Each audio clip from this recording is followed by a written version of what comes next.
God strategically places us in places, in environments, in our family, in relationships, in friendships, for such a time as this.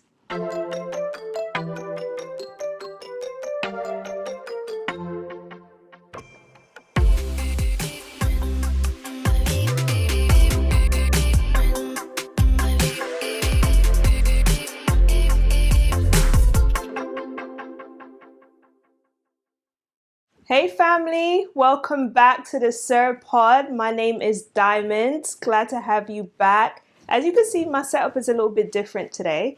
I wanted to try something new and see where I land. I wanted season 2 to be a bit spicy, and I'm standing up today, so I'm about to be passionate because I talk with my hands, okay? So not too much, right? Welcome to the Sir Pod. If you're new, Sir stands for Stand in Righteousness. And we're just here to teach you, motivate you, encourage you to live a life pleasing to God. The word says that the prayers of a righteous person availeth much. So we aim to be people that are righteous, okay? So today we're going to speak about one of my favorite books in the Bible. Like, I know everything is great in the Bible, yeah. All the Christianese people love that. But top 5, top tier, one of my favorite books is the Book of Esther, okay? Fun fact about the Book of Esther, it doesn't say God in it, okay? Nowhere in the book does it refer to nor mention God. However, God's spirit, God's time, and God's sovereignty, God's revenge, God's everything is all through that book. And if you have a chance, please go and read the Book of Esther, because it really teaches your mind and your eye to know it's God, even when the name of God is not proclaimed, right? So please go back and read the Book of Esther. Today, I want to talk to you from this phrase, such a time as this, okay? Such a time as this. So let me just rewind. Let me give you a little background. I'm going to give you the Diamond version. Don't come for me if I got pronunciations wrong, okay? Just charge it to my mind and not to my heart, all right? Let me tell you why I'm talking about such a time as this, and I'm referring to the Book of Esther, okay? Esther and her cousin Mordecai were Jews. They were placed in Persia in a space called Susa. Back in the day, there was a Babylonian takeover, and they exiled the Jews out of their hometown, and they were placed all over. So these two Jews were placed in Persia. They were under the Persian Empire, the Persian kingdom. Esther was an orphan, and Mordecai was her cousin. Mordecai looked after Esther, okay? Mordecai raised Esther.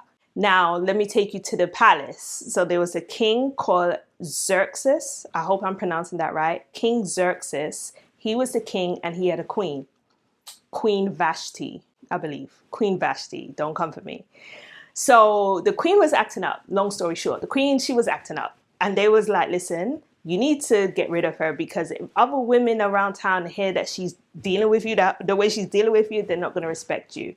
So you need to cut her loose. So they cut Queen Vashti out of the kingdom. And now King Xerxes is looking for a new queen. So they go on a little hunt. They're looking for the next queen. It was like the original Love Island, right? They're looking for the next queen of the Persian Empire. So they go out recruiting around land. Now they pick up Esther, but what they don't know is that Esther's a Jew. And back in them days, Jews were beneath them. No Jew should be in no palace, right? They were beneath them. So they picked up a few women, and they brought them back to the palace to try out to be the next queen, right? For King Xerxes. But here's where you see God first and foremost, right? Esther found favor with the king. He just took a liking to her. There was something about Esther that he just couldn't get enough of. Miss Esther, okay? Esther was that girl, as we would say in nowadays right now, right? So Esther was that girl. And long story short, she became the queen, right? there was a guy, one of the officials in the palace, one of the king's official men. His name was Haman. Now, he had a hatred and a dislike to Jews. I don't know where that hatred came from, but you already know, you mess with God's people, it's over for you. So Haman had a hatred to the Jews. And he manipulated the king to write a law in place that says that on a particular day, all the Jews are going to die. Yeah.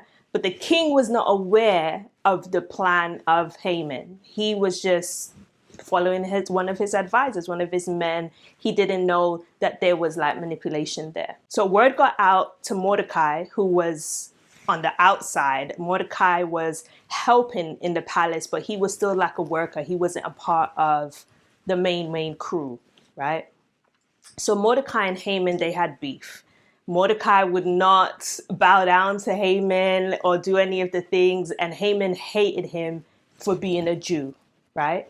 So word got out to Mordecai that on this particular day, all the Jews are going to die, right? So he starts crying and carrying on, and he gets word to his cousin, the Queen Esther, in the palace to say to her, look, they're going to kill us on this day. You got to do something. And the queen is like, well, what can I do? This man don't know I'm a Jew. Like, the king doesn't know I'm a Jew. How, like, what can I do? What can I do? But she still felt a grief for her people because at heart she was still a Jew. And Mordecai said this. He said, suppose, and I'm putting in layman terms, I will put the actual verse under here. He said to her, suppose you were in position to help us for such a time as this, right? Such a time as this. So this brings me to our conversation today. Queen Esther was in a position she didn't earn, in a position she was not qualified for, in a position which, quite frankly, was completely out of her reach, right? There was a time such as this that she would need to intercede on behalf of her people and use that favor that God had so graciously given her with the king to help her people, right? So here's what Esther did. Esther planned a dinner, and long story short, she said to the king, listen, Haman is out here trying to kill us. I'm a Jew, by the way, plot twist. And he's trying to kill us. And the king went crazy. The king ended up killing Haman, and all was right in the world, right? The Jews ended up getting their revenge back on all the people that was planning to kill them. It's like a fantastic story. But here's my point. God strategically places us in places, in environments, in our family, in relationships, in friendships, in schools, for such a time as this.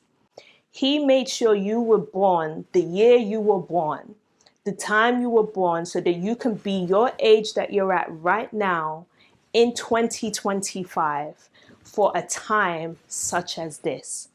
We are called to be the light of the world. So wherever you are as a Christian, you were created and purposed for a time such as this. Here's an example. Currently at work, I'm asking God, like, God, I feel like I've done everything you've asked me to do in this position. Why do you still have me in this position? And someone said to me, I can't remember who it was, but someone said to me, suppose it's not about you. You're looking at the job description, you're looking at the job title, you're looking at what the job entails, but suppose it has nothing to do with the job. Suppose your purpose there has nothing to do with your responsibilities. Suppose it's for your colleagues. Suppose you're still there for your supervisee, the person you supervise. Suppose you're still there for your director. You don't know why you was positioned in that place for a time such as this. We are living in times now where it's crucial. Your light has to shine like no other. It's such a crucial time. It's bigger than what your eyes can see. So Queen Esther was in that palace and she probably thought, you know what, I didn't have my parents growing up. This is probably just a nice time for me to be the queen. I am able to help Mordecai and everything, is just a normal thing for me to be here. It's just probably just favor. But what she didn't know was that maybe her whole purpose for becoming queen was to eventually help the Jews. So what does this have to do with living in righteousness? Like, okay, Diamond, I was born for a time such as this, right? What does that have to do with living in righteousness? When you recognize that you were created and purposed for this time, you obey differently. You think things through differently. You sacrifice differently. You praise differently. Here's an example. I told you about my job. Once I had that realization that, you know what, I actually don't know why I'm still in this position. But when that person said to me, it could be for this person, it could be for that, it changed my perspective.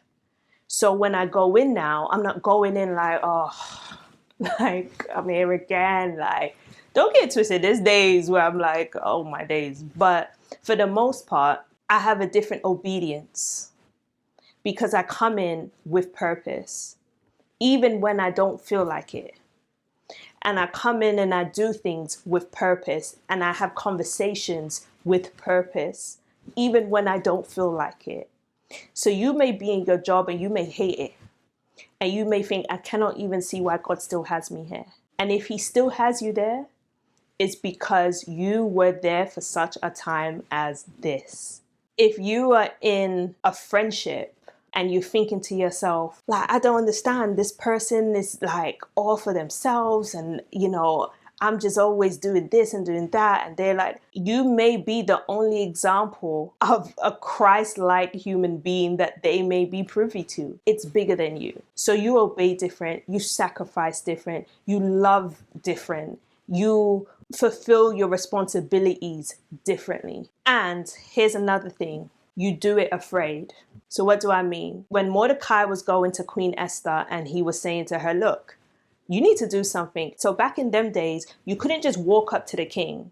Like you couldn't just like, hey, knock on the door. Like, no, you had to be requested by the king to come into his presence. If you were not called, you could get killed. So Esther's like, the king hasn't called me in months. What can I do? What do you want me to do? I could die, right? But she knew what was at stake. She knew the purpose and the positioning that she had, and now was the time to obey and do it afraid. So what did she do? She walked up and she went and she knocked on the door and she went to the king. And because she had favor, this is why I tell you, God's spirit is all through that story. Because she had favor, when she approached, he welcomed her. He said, come in, tell me what's wrong. I'll give you the kingdom. Tell me what's wrong. And she had wisdom because she didn't just blurt out, oh, but no, she took her time. She planned, she fasted, she prayed. So you do it afraid because you know there's purpose in me being here now. There's purpose in the position that I'm in right now. And don't think, oh, because she's a queen, that's a grand scale. Like, Diamond, I'm just a teacher or I'm just in an office in a cubicle.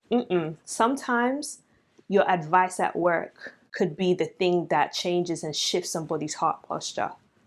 Sometimes the way you respond to a situation that other people would have reacted differently to is an indication that Jesus is with you, and it may make somebody else even want to learn about the God you serve. Like, it could be anything. So what is the way we stand in righteousness and how we obey and how we approach the things that brings us discomfort, the things that create some sort of fear in us, or the responsibilities that we don't particularly like? How do we approach that the right way? We do it afraid. We do it with God in mind.